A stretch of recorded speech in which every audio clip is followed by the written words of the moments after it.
Manga One Piece Chapter 1014 diawali dengan masih memperlihatkan kekalahan Luffy atas Kaido, yang dimana Kaido menyinggung tentang teknik Luffy dalam hal menggunakan Housoku Haki dalam setiap serangannya.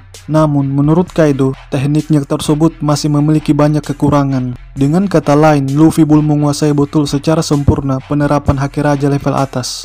Terlebih lagi, dari segi kekuatan dan pengalaman bertarung, jam terbang Kaido jauh meninggalkan Luffy. Jadi, bukan hal yang mengejutkan jika Sang Yonko Kaido lagi-lagi mengalahkan Monkey D. Luffy dengan skor 3-0, yang sekaligus juga melampaui rekor kemenangan Crocodile atas Luffy.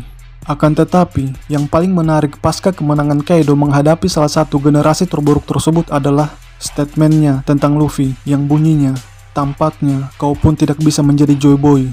Yang artinya, Kaido pun tahu tentang siapa itu Joy Boy dan misi yang diembannya di masa yang akan datang. Pertanyaannya, dari manakah Kaido mengetahui tentang Joy Boy? Kemungkinan besarnya, Kaido mengetahui tentang Joy Boy melalui Rock the Sebek.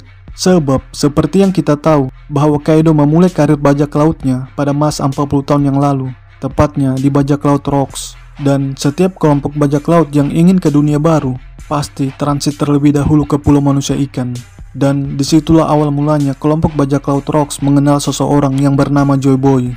Karena salah satu poneglyph yang berada di pulau tersebut memuat tentang permintaan maaf Joy Boy yang ditujukan khusus kepada Poseidon dan Pulau Manusia Ikan pada ratusan tahun yang lalu, disebabkan ia tidak bisa mewujudkan janjinya. Yang artinya, terdapat satu dari anggota kelompok bajak laut Rocks yang dapat membaca poneglyph. Jika saya tidak salah, untuk saat ini, hanya ada dua tempat yang diketahui yang memuat informasi tentang Joy Boy. Yang pertama, di Pulau Manusia Ikan, dan yang kedua di Pulau Locktail. Tetapi, hanya kelompok bajak laut Goldie Roger yang bisa mencapai pulau terakhir tersebut. Menurutku, tidak mungkin seorang Rock the Sebek langsung bisa mengetahui identitas Joy Boy dengan hanya berbekal informasi tentangnya di Pulau Manusia Ikan. Saya curiga ada satu tempat yang lain lagi yang memuat informasi yang berkaitan dengan Joy Boy. Dan berdasarkan bukti-bukti yang mereka kumpulkan tersebut, Rock the Sebek akhirnya menyimpulkan bahwa Joy Boy dulunya adalah Raja Dunia. Mengapa saya berpendapat demikian? Karena pada chapter 957, Sengoku pernah mengatakan bahwa Rock the Sebek ingin menjadi Raja Dunia dengan cara membunuh para Tenryubito di Pulau God Valley. Dan atas alasan itulah yang membuat Kaido mengatakan kepada Luffy, "Tampaknya kau pun tidak bisa menjadi Joy Boy," yang menandakan bahwa dulunya ada seseorang yang juga ingin menjadi Joy Boy. Seseorang tersebut tidak lain dan tidak bukan kaptennya sendiri, yaitu Rock the Sebek. Namun, keinginannya tersebut digagalkan oleh Monkey D. Garp dan Goldie Roger. Cuma, yang menjadi pertanyaan selanjutnya, siapakah yang akan menjadi Joy Boy, Luffy atau Momo? Kalau saya pribadi berpendapat bahwa Luffy adalah Joy Boy. Mengapa? Karena pada chapter 968, Oden mengatakan yang intinya, perbatasan negeri Wano harus dibuka sebelum kedatangan Joy Boy.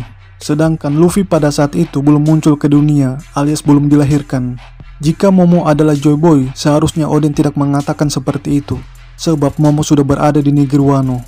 Dan yang membuatku yakin bahwa Luffy adalah Joy Boy, perkataan Kozuki Oden sendiri pada chapter 972, atau sebelum ditembak oleh Kaido. Dunia ini sedang menunggu seseorang, dan ketika orang tersebut muncul setelah 800 tahun, negeri ini harus siap menyambut dan membantunya. Seseorang yang dimaksud oleh Oden pastilah Joy Boy. Dan kapankah waktu kedatangannya? Yap, 20 tahun yang sekarang. Sebab hal itu pernah disinggung oleh Oden pada chapter 958. Dan Luffy sendiri sudah berada di negeri Wano, bertepatan dengan perkataan Oden dan ramalan Toki 20 tahun yang lalu. Oleh sebab itu, Momo mengatakan bahwa ia tidak boleh mati. Sebab ia adalah shogun baru berikutnya yang bertugas untuk menyambut dan membantu Joy Boy. Sebagaimana Shogun Wano pada masa abad kekosongan yang juga membantu Joy Boy dalam mengabadikan pesan-pesannya di batu poneglyph. Momo yang menyadari bahwa ia tidak boleh mati di perang Onigashima, tiba-tiba mendengar suara yang memekakan telinganya. Tidak salah lagi, itu adalah kemampuan Momo yang mampu mendengar segala suara atau voice of all thing. Pertanyaannya, suara siapakah yang didengar oleh Momo? Kurasa itu bukan suara Zuniza, karena Momo mengatakan siapa itu. Artinya, Momo tidak tahu sang pemilik suara yang berbicara dengannya. Jika itu suara Zuniza, seharusnya Momo tidak perlu lagi bertanya-tanya tentang pemilik suara tersebut. Sebab, Momo sudah familiar dengan suara Zuniza.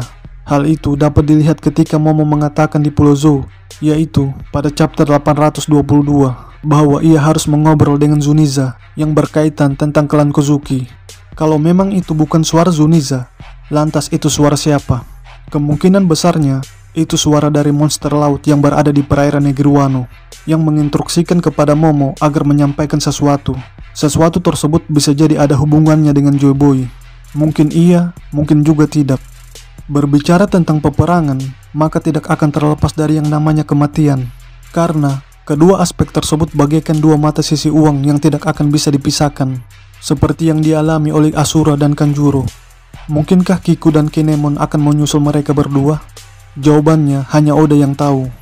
Oh iya, kekalahan Luffy atas Kaido merupakan ujian terberat bagi kelompok bajak laut Mugiwara, terutama bagi pasukan aliansi yang menaruh harapan setinggi langit kepada Luffy demi untuk mengalahkan Kaido yang tujuannya untuk membuka perbatasan negeri Wano. Tapi, walaupun saat ini Luffy kalah, bukan berarti pasukan aliansi dengan entengnya berpindah kubu ke kubu Kaido. Mengingat pasukan aliansi bukanlah pasukan Shogun Orochi yang gampangnya diintimidasi oleh pihak lawan, karena mereka adalah pasukan berani mati yang rela menenggelamkan kapal mereka sendiri ketika pertama kali datang menyusup ke Pulau Onigashima. Jadi, walaupun untuk saat ini Luffy kalah, pasukan aliansi tetap akan berjuang sampai titik darah penghabisan, sembari menunggu kedatangan Luffy kembali ke panggung utama pertempuran. Semoga saja jatuhnya Luffy tidak jauh dari lokasi keberadaan kapal selam Polar Tank, supaya mereka dengan secepatnya menolong Luffy dari ancaman kematian. Atau bisa jadi juga yang akan menolong Luffy adalah para Sea King atau monster laut. Patut untuk dinantikan. Demikianlah review One Piece chapter 1014 pada kesempatan kali ini. Lebih dan kurangnya mohon dimaafkan. Bagi teman-teman yang telah menonton video ini, kritik dan sarannya akan selalu diterima. Dan terima kasih banyak atas dukungannya.